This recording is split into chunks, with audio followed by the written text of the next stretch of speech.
سنت والی زندگی سادگی والی زندگی ہے، تکلفات والی زندگی نہیں ہے۔ سنت والی زندگی سے کے ذریعے انسان میں چھوٹا پن آئے گا، بڑا پن نہیں۔ میں تبلیغ والا ہوں، یہ بڑے بول نہیں بولا کرتا وہ، میں پرانا ہوں نا، میں اللہ کا بندہ ہوں۔ اس میں یہ میں کہتا اللہ کا بندہ ہوں، میرا ملازم بھی اللہ کا بندہ ہے، میں بھی اس کا اللہ کا بندہ ہوں۔ لہذا مجھے اپنے ملازم کے ساتھ چھوٹا بن کے رہنا ہے، سیٹ بن کر نہیں۔ میرے اخلاق، میرے بولنے کا تو یہ میرا درد نہیں ہوگا، بھائی آ جاؤ کرو۔ ہمارا ملازم ہمارے اخلاق کو دیکھ کر ہماری بات کو مانے گا، ہماری اولاد ہمارے اخلاق کو دیکھ کر ہمارے سامنے سرنڈر ہو جائے گی۔ ابا کہہ رہے ہیں ہمارے محلے کے لوگ ہماری زندگی کو دیکھ کر ہمیں سلام کریں گے۔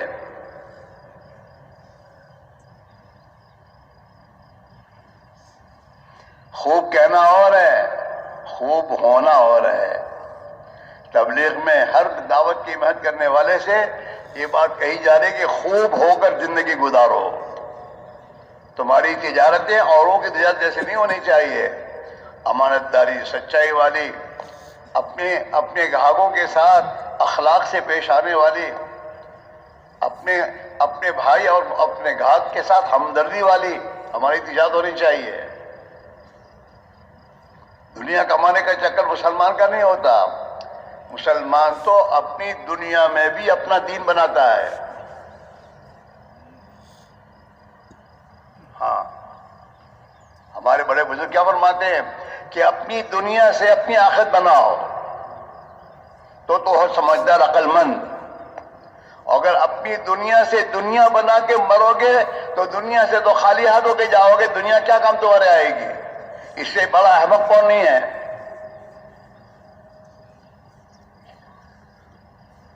ہاں، رہتا ہے کراچی میں اور لاہور میں بنگلہ بنا رہا ہے، کیا کہو گے؟ احمق آدمی ہے۔ جانا مر کے آخرت میں ہے، قبر میں جانا ہے، وہاں کی تیاری نہیں کر رہا اور اس دنیا کو سجا رہا ہے، دنیا کو بنا رہا ہے اور مر کے جا رہا ہے خالی ہاتھ۔ تو اس سے بڑا احمق کون ہوگا؟ اس لیے حضور صلی اللہ علیہ وسلم نے اپنی امت سے فرمایا الکیس من دان نفسہ وعمل لما بعد الموت، کہ تم میں سمجھدار آدمی، عقل مند آدمی وہ ہے جو اپنی نفس کو کنٹرول میں رکھے۔ جب پیسے آتے ہیں تو نفس کنٹرول میں نہیں رہتا۔ ہاں، پیسے آئے ہاتھ میں، اب جس گھر میں پردادا بھی اسی گھر میں بڑے ہوئے پلے اور اس میں زندگی گزار کے گئے، دادا بھی اس میں جا کے گئے، ابا بھی اس گھر میں زندگی گزار کے گئے، اور اس کے پاس بھی وہ گھر آیا ہے، اب کیا کہتا ہے؟ گھر پرانا ہو گیا، اب نیا بنگلہ بناؤ۔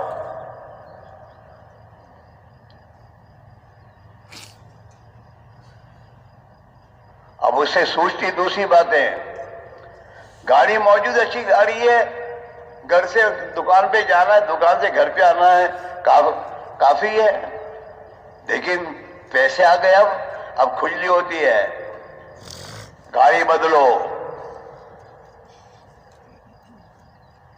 دوسری گاڑی لاؤ، ایک گاڑی لانا کافی ہے۔ یہ کبھی سوچتی نہیں ہے کہ اللہ نے مجھے مال دیا، میری آخرت بنا دو، میری آخرت بناؤ، غریبوں کے گھر بنا دو تاکہ ان کے گھروں میں رہیں گے، یہ دعائیں کریں گے اور میرا اللہ مجھے جنت میں گھر دے گا۔ غریبوں کے کام آؤ۔ ہاں، ہمیں اپنے محلے کے غریبوں کا کچھ پتہ نہیں ہے کیا ہے، ان کا حال کیسا ہے، کبھی تحقیق بھی نہیں کرتے۔ ہاں، اور اللہ کے نبی نے فرمایا تم میں سے وہ آدمی مومن نہیں بن سکتا جو رات کو پیٹ بھر کے کھانا کھا کے سو جائے اور اس کا پڑوسی بھوکا ہو.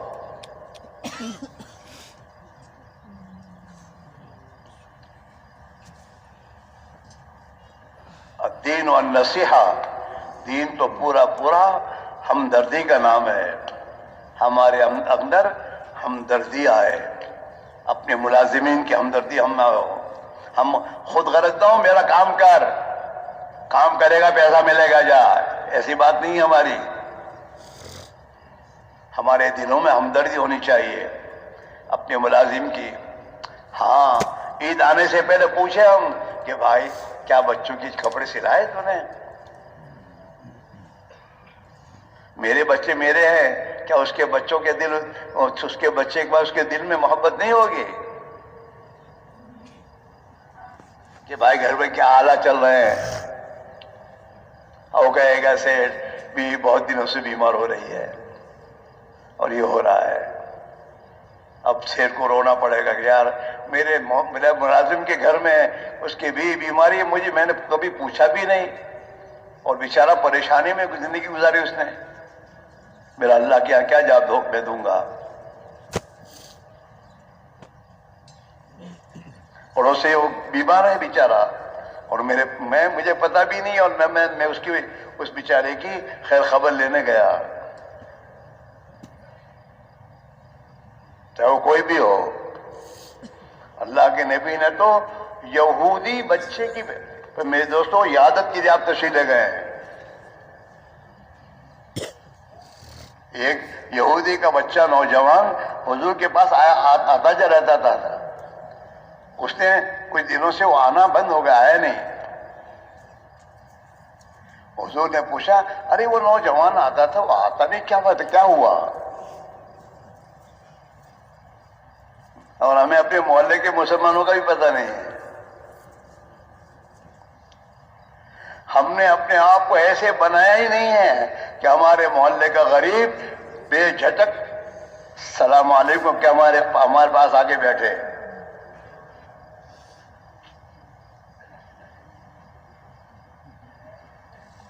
صحابہ نے کہا حضور تو بیمار ہے.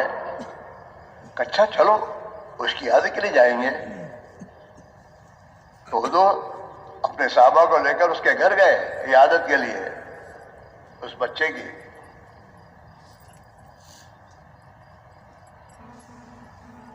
تو بچہ بیمار تھا اور آخری گھڑیوں میں تھا. حضور تشریف لے گئے اور وہاں اس کی عیادت کے لیے بیٹھے. اس کا باپ بھی وہاں موجود تھا. اللہ کے نبی نے تلقین کی کہ پڑھ لے لا الہ الا اللہ محمد الرسول اللہ.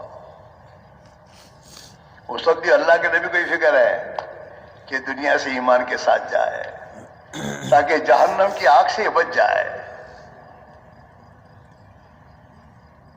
ہمیں تو اپنے محلے کے مسلمانوں کی ہمدردی نہیں ہے. محلے میں کتنے ہمارے بھائی بے نمازی ہیں، نماز سے غفلت میں ہیں، اپنی زندگیوں کے رخ کو غلط کیے ہوئے ہیں، رات دن دیکھ رہے ہیں، لیکن وہ بچے نے اپنے باپ کی طرف نگاہ اٹھا کے دیکھی تو باپ نے کہا اطع ابا القاسم. حضور کی کنیت ابا القاسم تھی کہ ابا القاسم جو کہہ رہے ہیں مان لے. بچے نے کہا اشہد ان لا الہ الا اللہ واشہد ان محمد رسول اللہ، اور اللہ کو پیارا ہو گیا.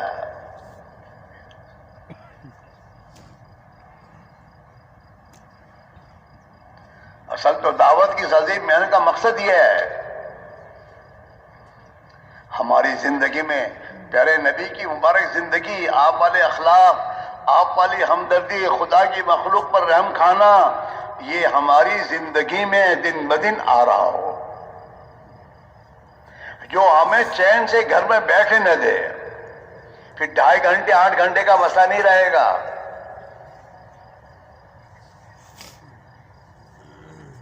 پھر ہم میں سے آدمی جماعت کو لے کر جائے گا تو تو جماعت کے 15 ساتھیوں کی اس کے دل میں ہمدردی ہوگی اور ان کی خیر خواہی ہوگی تو وہ چین سے بیٹھے گا نہیں، 24 گھنٹے ان لوگوں کے ساتھ رہ کر انہیں دین سکھائے گا، دین کی باتیں سمجھائے گا، دعوت کی محنت کو سمجھائے گا کہ یہ اللہ کا بندہ بن کر اور نبی کا امتی بن کر جائے، اس کی نماز صحیح ہو جائے، اس کا کلمہ صحیح ہو جائے، یہ گشت کرنے والا گشت کا طریقہ سیکھ لے، اس کی زندگی میں اخلاق کیسے آ جائیں، سنت والی زندگی کیسے آئے۔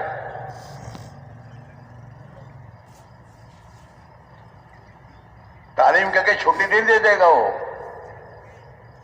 ان کو لے کے بیٹھے گا، انہیں عملی طور پر وضو کرنا سکھائے گا۔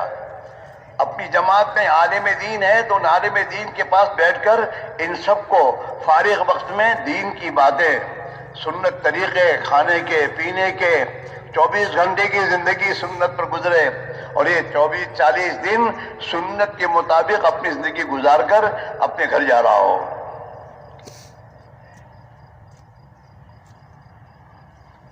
انہیں دعوت دینا سکھانا، یہ سب کام سکھانے پڑتے ہیں۔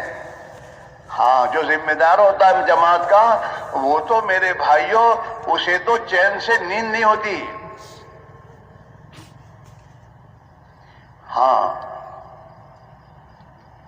اللہ نے موقع دیا ہے مجھے، یہ 15 ساتھی میرے ساتھ چلے ہیں، یہ اللہ کرے ان کی نماز صحیح ہو جائے، ان کا کلمہ صحیح ہو جائے، ان کا فکر دین والا بن جائے، یہ گشتوں کی پابندی کرنے والے بن کر جائیں۔ اس کے لیے میرے دوستو، یہ ایک ایک کو لے کے بیٹھ کر ان کو ایک ایک بات پلائے گا،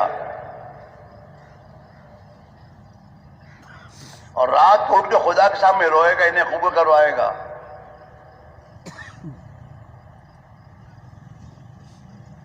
ہاں، یاد رکھیں، یہ دعوت کی محنت ہمارے پاس امانت ہے۔ ہماری بستی علاقے والے ہمیں تبلیغ والے کہتے ہیں، تبلیغ والا، اور ہمارے محلے کے لوگ ہمارے ساتھ جماعت میں نکلتے ہیں۔ ہمارے پاس ایک عمل ہمارے پاس امانت ہے، اور امانت کی حفاظت کرنا بہت ضروری ہے۔ ہاں، حاجی صاحب، حاجی عبدالوہاب صاحب مرحوم ہمارے جو تھے نا، وہ رات دن یہی کہتے ہیں کہ حضرت مولانا صاحب رحمۃ اللہ، ہمارے حضرت مولانا انعام صاحب نے، ہمارے بزرگوں نے ہمیں اس کام کو جس طریقے سے کرنے کو کہا ہے اس کو اسی طریقے سے کرنا ہے، اور اسی کو سمجھ کر سیکھ کر کرنا ہے۔ بھیڑ بکری کی طرح نہیں ہے، بھیڑ بکری ایک جہاں جاتی وہاں اس کے پیچھے سب جا رہے ہیں۔ نہیں، سوچ کر سمجھ کر کام کی اہمیت کو دلوں میں اتار کر، اس کی عظمت کے کتنی بڑی محنت اللہ نے ہمیں دی ہے۔ تمام نبیوں کے سردار اور تمام انسانوں میں سب سے بہتر حضرت محمد الرسول اللہ صلی اللہ علیہ وسلم والی محنت، اس محنت میں ہمیں لگنا توفیق دی ہے۔ کاروبار کی محنت تو یہود و نصارہ بھی کر رہے ہیں، یہ تو ضرورت کے لیے کام ہے کہ کاروبار میں لگنا ضرورت کے لیے ہے، ہماری زندگی کا مقصد نہیں ہے۔ ہماری زندگی کا مقصد ہمارے نبی والی زندگی پر آنا اور نبی والی زندگی کو دنیا میں زندہ کرنے کے لیے دعوت کی عظیم محنت سے اپنی جان مال کو لگانا۔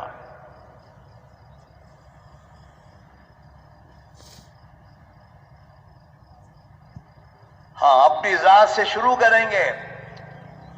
تاجر تجارت محلے میں کرتا ہے، اپنے لیے کرتا ہے کہ میرا چولہا جلے،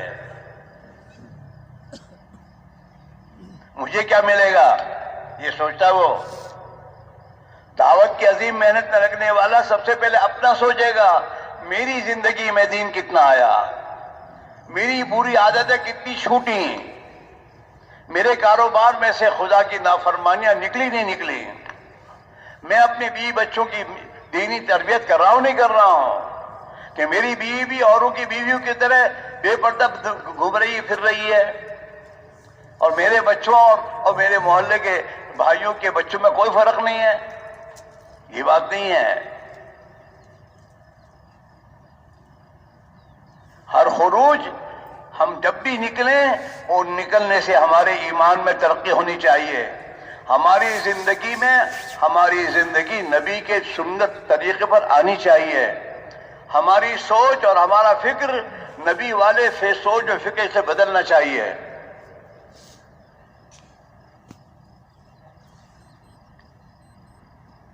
ہاں، قل هذه سبیلی ادعو الی اللہ علی بصیرۃ انا ومن اتبعنی. پیارے نبی کہیے تم آپ اپنی امت سے کہ اللہ کی طرف دلانا، کہ اللہ ہی کی ذات سب کچھ ہے، اس سے اپنے تعلق کو صحیح کرنے سے دنیا اور آخرت بنے گی، اس کی اطاعت کرنے سے دنیا اور آخرت کی بنے گی. یہ سمجھانا اور اس کی طرف لوگوں کو بلانا یہ میرا کام ہے. ادعو الی اللہ، میں لوگ دنیا کے انسانوں کو اللہ کی طرف بلا رہا ہوں کہ کہاں دھوکے میں پڑے ہو. یہ دنیا کی چیزوں میں کچھ نہیں ہے، سب کچھ اللہ کی ذات ہے. جو غیب میں ہے اس پر ایمان، اس پر آؤ، اس سے اپنا تعلق جوڑو جس کے ہاتھ میں سب کچھ ہے. ادعو الی اللہ علی بصیرہ، سمجھ کر، بصیرت کے ساتھ. آپ نے دنیا کا کاروبار بھی بغیر سمجھے تھوڑا کرتا ہے. کاروبار کے اندر سب چیز سوچتا ہے، کتنا ملے گا، کیسے ملے گا، کہاں رکھنا، سب بصیرت سمجھ کر کام کرتا ہے. دعوت کی عظیم محنت، جس محنت کے ذریعے اللہ نے دنیا کے کروڑوں انسانوں کی ہدایت کو چھپا رکھا ہے، اس محنت کو بھی سمجھ کے کرنا چاہیے اور صحیح طریقے پر چلنا چاہیے. آدمی دنیا کا کام کاج صحیح طریقے پہ نہیں کرتا تو نقصان اٹھاتا ہے. کسان اپنی کھیتی کا کام صحیح نہ کرے، پانی دینے کے بعد پانی نہ دے، کھاد ڈالے اور کھاد ڈالنے کے موقع پہ پانی پیا ہے، ترتیب صحیح بدلنی اس نے بدل دی ہے تو کیا ہوگا؟ نقصان ہوگا. ایسے دعوت کے کام میں اس کے جو اعمال ہیں، ان اعمال کا جو طریقہ بزرگوں نے بتایا ہے. حضرت ماں عائشہ رحمۃ اللہ علیہ کی روانگی کی بات کو بار بار پڑھو.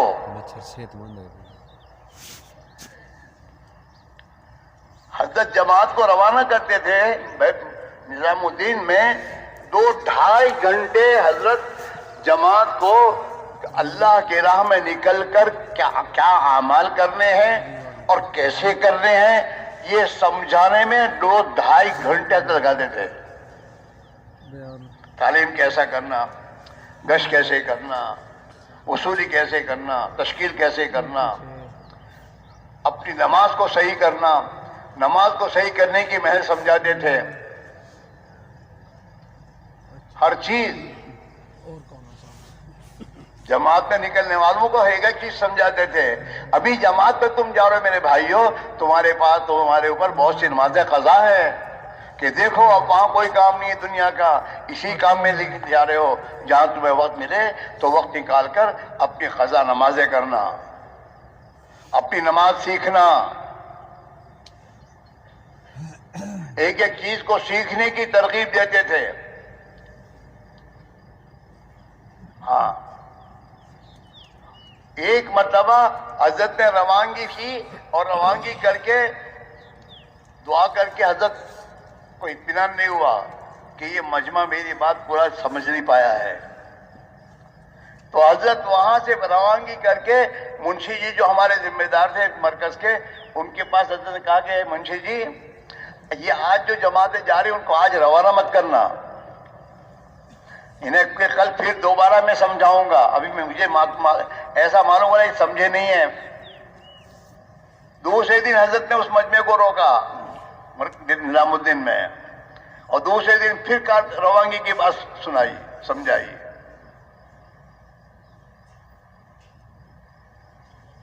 اور ظاہری بات ہے کہ جو ہمارے ساتھ چاہے 3 دن نکل رہے ہوں، ان 3 دن نکلنے والوں کو اگر نکلنے کے زمانے میں وقت کیسے گزارنا یہ اگر نہیں سمجھایا گیا تو وہ کیسے وقت گزاریں گے؟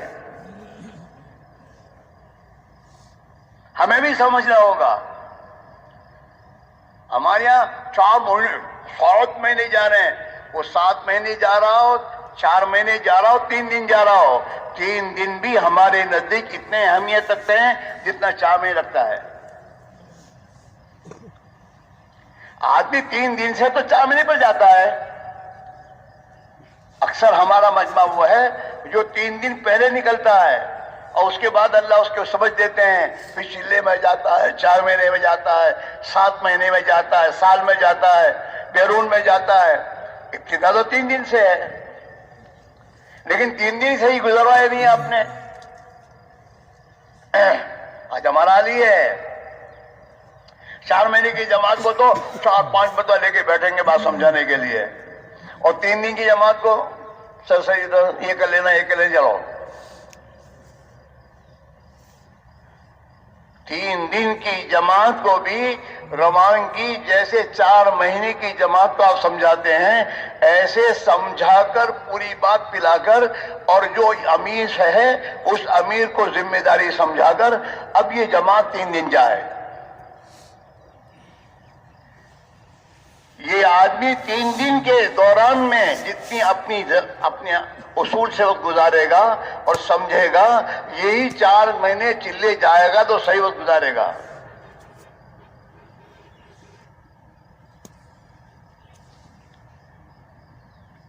تین دن کی جماعت کی بھی کارگزاری ہم ایسے سنیں گے جیسے 4 مہینے کی جماعت کی کارگزاری سنتے ہیں کہ 3 دن جا کے کیا کیا, تعلیم کیسے کی بھائی, نقد جماعت نکالنے میں کیا فکر کیا آپ نے, کیا سیکھ کر آئے بھائی, تمہاری کیا فکر بنی آپ 3 دن میں.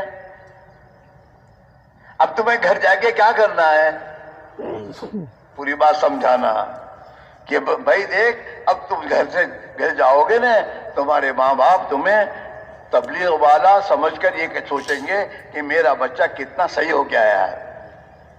اپنے گھر والوں کے ساتھ صحیح اخلاق سے رہنا, ماں باپ کی خدمت کرنا, ان پر بوجھ نہیں بننا.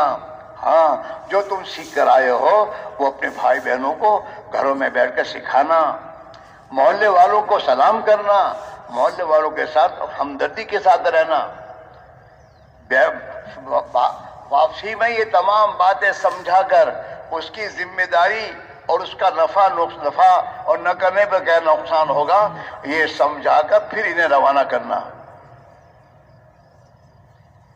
یہ سب کام چھوٹے ہوئے ہیں, سرسری ہو گئے ہیں, وہ صحیح نہیں گزر رہا ہے. وہ صحیح نہ گزرنے کی بنا پر ہمارے ساتھی جیسے اللہ کی راہ میں نکل کر جو بننے چاہے نہیں بن پا رہے ہیں. 4 مہینے 7 مہینے لگا کر آنے والا آدمی بھی کام پر باقی نہیں رہتا, اس میں اس کی اہمیت نہیں آئی ہے. ہمارے ایک بزرگ فرمایا کرتے تھے کہ تم جہاں بھی جاتے ہو وہاں بستی والوں کی جتنی محنت کرتے ہو اس سے زیادہ اپنے ساتھیوں کی فکر کرو کہ ان کا وقت صحیح گزرے. ہمارے ان کو لگاؤ, ان کا وقت صحیح, یہ صحیح بن کے جائیں. ہاں, یہ فرماتے تھے کہ گود کے بچے کو چھوڑ کر پیٹ میں بچہ اس کی فکر کرے آدمی, یہ تو شیطانی, یہ تو کوئی سمجھداری کی بات نہیں ہے. عورت اپنے گود کے بچے کی پہلی فکر کرے گی. یہ جو ہمارے ساتھ نکلے ہیں, ان نکلنے والوں کی تربیت اور ان کے پر محنت یہ ہماری پہلی کام ہے, اور اس کے ساتھ بستی میں محنت کرنی ہے. جو ہمارے ساتھ نکلے وقت جان مال اپنے فارغ کر کے لے کے نکلے ہم ہمارے ساتھ, وہ بنے, اس کی فکر پہلی کرنی چاہیے.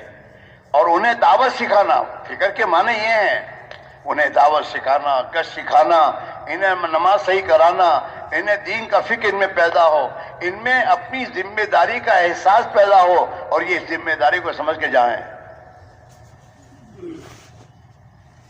اس کے لیے آپ کو اپنے آپ کو گھنٹوں ان کے ساتھ بیٹھ کر اپنے آپ کو تھکانا پڑے گا, پیار محبت کے ساتھ.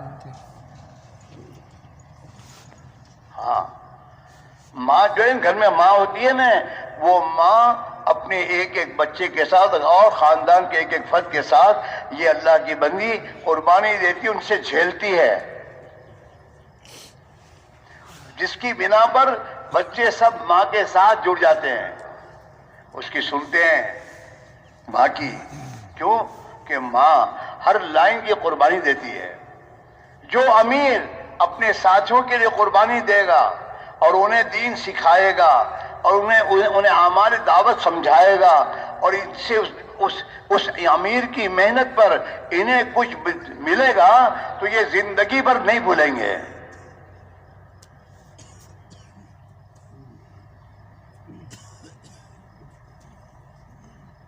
اپنے بڑوں سے سمجھنا، جماعت کا امیر ہمیں بنایا ہے تو پھر اپنے بڑوں سے سمجھو کیسے کرنا، جماعت کو کیسے سنبھالنا، جماعت پر کیسے محنت کرنا۔ ہر جماعت میں نکلنے والے سے یہ بات کہی جاتی ہے، اپنے پر بھی محنت کرو، اپنے ساتھیوں پر بھی محنت کرو، اور جس بستی میں گئے ہو اس بستی پر بھی محنت کرو۔ تینوں محنتیں ہیں، ایسے نہیں کہ بستی پر محنت کرنے میں ایسے لگے کہ ساتھیوں کو بھول گئے، اور ساتھیوں کو محنت کر گئے کہ بستی کو نہیں۔ اور جو بھی ہمارے ساتھ نکلا ہے نئے سے نیا، جسے کلمہ یاد نہیں ہے اسے کلمہ یاد کرانا ہی سکھانا ہے، لیکن اس کا مطلب یہ نہیں ہے اس کو گشت ہی سکھانا، اسے داعی بنانا ہے، یہ داعی بن کے جائے، اس کا کلمہ بھی صحیح ہو، اس کی نماز بھی صحیح ہو، ہاں اس کا قرآن بھی صحیح ہو، یہ سب فکروں کے ساتھ اس کا وقت گزروانا۔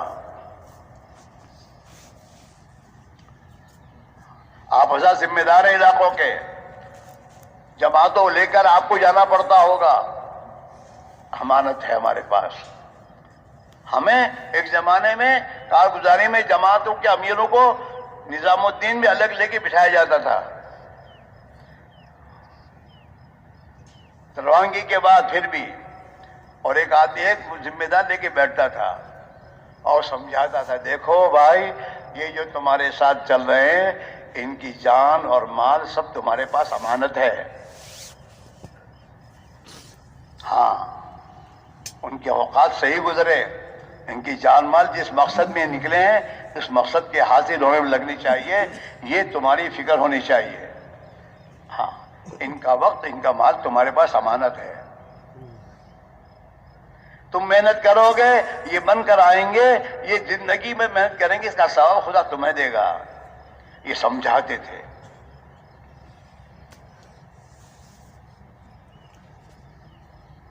ایک زمانے میں ہمیں ذمہ داری سمجھاتے دیکھے کہ مرغی جو ہوتی، مرغی اپنے بچوں کو اکیلا نہیں چھوڑتی کہ کوئی چیز ان کو اٹھانے لے جاوے، ایسے ہم اپنے ساتھیوں کو سنبھالتے ہوئے چلا گزاریں، انہیں شیطان نہ اچک لے، اعمال میں مشغول رہیں گے، تعلیم میں، سیکھنے سکھانے میں، گشتوں میں، خدمت میں، ان اعمال میں لگے رہیں گے تو شیطان ان کو نہیں اچکے گا۔ تعلیم وہی چھوڑی اب چلے بازار میں آئس کریم کھانے کے لیے، ارے جوان بچے ہیں، جوان بچوں کو زیادہ یہ نہیں کریں، نہیں ایسی بات نہیں ہے، جوان بچوں کو ایسے اپنے پاس لاؤ کہ وہ جوان بچے تمہیں چھوڑ کر نہ جائیں۔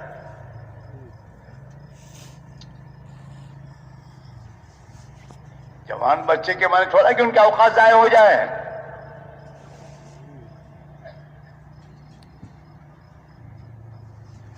انہیں مانوس کرو، اتنا مانوس کرو کہ وہ تمہیں پوچھے بغیر کوئی کام نہ کرے،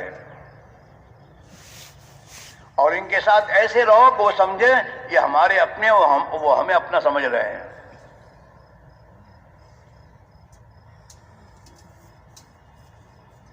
جب تک نکلنے والوں کا وقت صحیح نہیں گزرے گا اور ان اعمال میں نہیں گزرے گا جو اعمال کرنے کے ہیں، تعلیم ہے، دعوت ہے، ذکر ہے، عبادت ہے، خدمت ہے، اتنی محنتیں ہیں، ان محنت میں جب تک یہ نہیں لگیں گے ان کرنے کے اعمال میں، وہاں تک یہ نہیں بنیں گے۔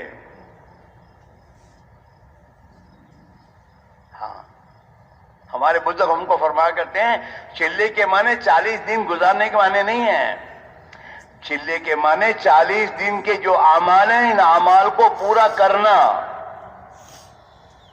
40 دن کی گشت کرنا، 40 دن کی تعلیم اہتمام سے بیٹھنا، 40 دن کے لیے حضرت عائشہ رحمۃ اللہ علیہ تعلیم کے موقع پر اور ہدایت کے موقع پر سمجھایا کرتے تھے، جیسے ایک آدمی تصویر کھینچانے کے لیے جاتا ہے تو تصویر والے کے سامنے کیسا بیٹھتا ہے تاکہ اس کی تصویر صحیح اندر آئے، ہلتا نہیں ہے اور بیٹھتا ہے۔ کہ ایسے ہی تعلیم میں ایسے عظمت کے ساتھ بیٹھو اور متوجہ ہو کہ اللہ کے نبی کی بات کو سنو کہ تمہارے دلوں میں نبی کی حدیث کا نور دل میں اتر جائے۔ وضو کرو، وضو کر کے اپنی 2 رکعت نماز پڑھو، اللہ سے مانگو، اے اللہ میں تعلیم میں بیٹھتا ہوں اور تعلیم میں جا رہا ہوں، جو تو نے صحابہ کو دیا مجھے بھی دے دے۔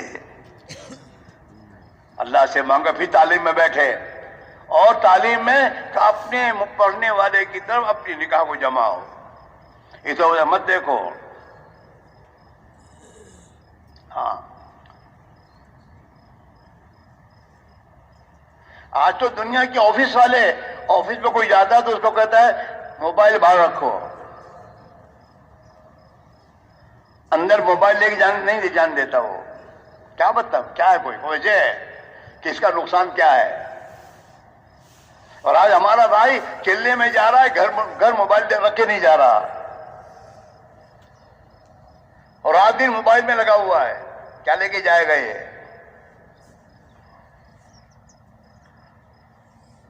آپ مجھے بتائیے، آپ نے اپنا فون کسی کے ساتھ جوڑا ہے اور جوڑے ہوئے ہو کسی دوسرے سے آپ بات کر سکتے ہیں؟